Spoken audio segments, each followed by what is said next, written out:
Please welcome Helen Moses.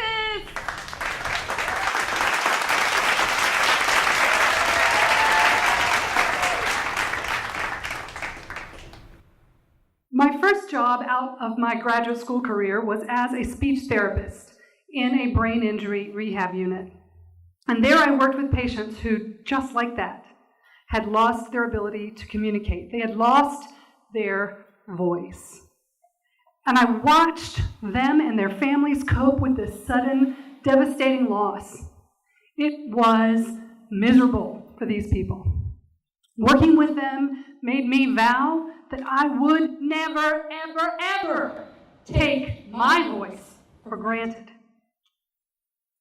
But 10 years later, after I left that job to be a full-time mom, I was doing just that.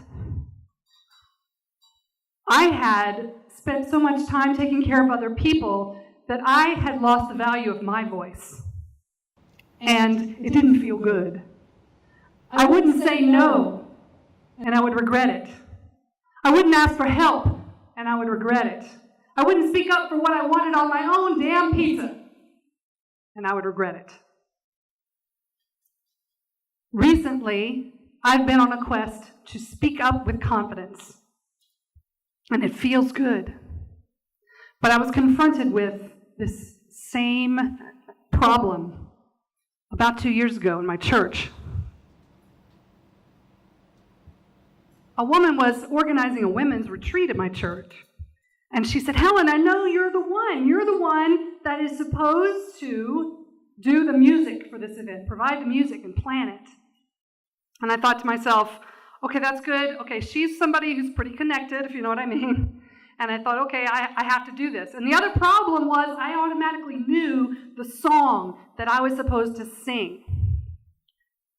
That's a problem, because the song I was supposed to sing is a contemporary Christian song. And I go to an Episcopal church, which, if you don't know, is very traditional. We have the pipe organ, and we might have a violin or maybe the brass at Christmas and Easter, but we don't have guitars and amps and keyboards and drums. Yet I knew that's what I was supposed to do, assemble that. The song that I knew I was supposed to sing was Holy Spirit by Francesca Battistelli. As I was singing the song, it was the final song of the women's retreat. I was standing in front of people in my church, my family, people very close to me, that I feared would kick me out of the choir because I was singing this song that was not what we normally do. Here's what happened. Holy Spirit, you are welcome here. I noticed that my hands started going up to my sides. And I put them back down pretty quickly. Come flood this place and fill the atmosphere. Oh, Helen, your hands need to go down. Nobody raises their hands in this church. They're going to kick you out. Your glory, God, is what our hearts long for, to be overcome by your presence, Lord.